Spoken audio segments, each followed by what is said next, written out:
سارا بیڈ پر بیٹھ گئی۔ اس نے اپنا چہرہ اپنے ہاتھوں سے ڈھانپ لیا۔ اس کا جسم لرز رہا تھا۔ سارم جانتا تھا کہ وہ رو رہی ہے۔ وہ بیڈ پر اس کے پاس بیٹھ گیا اور اسے اپنے قریب کر لیا۔ اب میں کیا کروں سارم؟ سارا نے اس کے کندھے پر سر رکھتے ہوئے کہا۔ سارا، ہمیں جانا ہوگا۔ وہ کیسے بھی صحیح تمہارے باپ ہیں۔ وہ تمہیں دیکھنے کے لیے تڑپ رہے ہیں۔ سارم نے اسے سمجھانے کی کوشش کی۔ سارم، میں تو نہیں بھول سکتی جو کچھ انہوں نے میرے ساتھ کیا تھا۔ میں بھی تو تڑپی تھی نا۔ کیا میں ان کی بیٹی نہیں تھی؟ سارا کا دل پھٹ رہا تھا۔ کیا تم بھول گئے ہو؟ نہیں، میں کچھ بھی نہیں بھولا، سارم نے ٹھہرے ہوئے لہجے میں کہا۔ جس طرح انہوں نے میری توہین کی، میرے باپ کو جس طرح سے ڈسہارٹ کیا، میں کچھ نہیں بھولا۔ لیکن یہ وقت یہ سب کچھ یاد کرنے کا نہیں ہے۔ ہمیں سب کچھ بھولنا ہوگا۔ مجھے نہیں معلوم وہ کس حالت میں ہے۔ بہرحال وہ بستر علالت پر ہے۔ ہمیں ان کی عیادت کو جانا ہوگا۔ ٹھیک ہے سارم، اگر تمہاری مرضی یہی ہے تو چلو۔ سارا آنسو پوچھتے ہوئے اٹھ کھڑی ہوئی۔ گڈ گرل، سارم نے اسے توصیفی نظروں سے دیکھا۔ سارم ایک بہت بڑی ایڈورٹائزنگ ایجنسی کاس ماس 3 میں ملازم تھا۔ ماس کمیونیکیشن میں ایم اے کرنے کے بعد اس نے کاس ماس 3 میں کاپی رائٹر کی حیثیت سے ملازمت کر لی تھی۔ وہ تخلیقی ذہن کا آدمی تھا۔ منفرد انداز کی کاپی لکھ کر اس نے بہت جلدی اپنی جگہ بنا لی۔ پھر اس نے اشتہاری فلموں کے اسکرپٹ لکھوائے گئے۔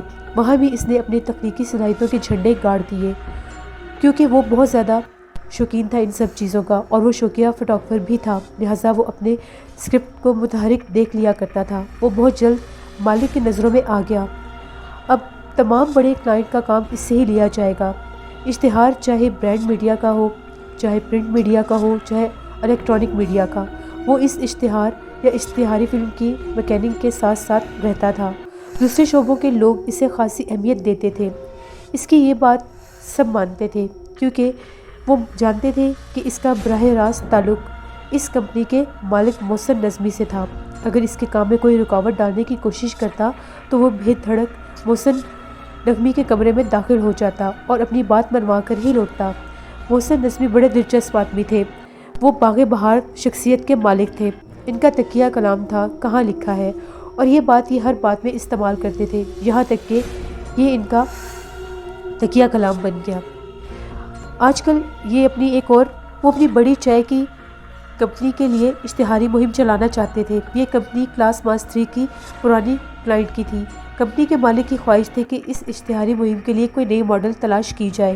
ادھر سارم نے بھی اس انداز کا اسکرپٹ تخلیق کیا تھا کہ وہ بھی چاہتا تھا کہ اس کی اشتہاری فلم کے لیے کوئی نئی لڑکی استعمال کی جائے۔ ماڈل گرل کی تلاش بڑی شدت کے ساتھ جاری تھی، لیکن ابھی تک کوئی ایسی لڑکی نہیں ملی تھی جسے دیکھتے ہی آدمی بے اختیار کہے، ہاں یہی ہے وہ۔ کاس ماس 3 کا ہر شخص لڑکی کی تلاش میں سرگرداں تھا۔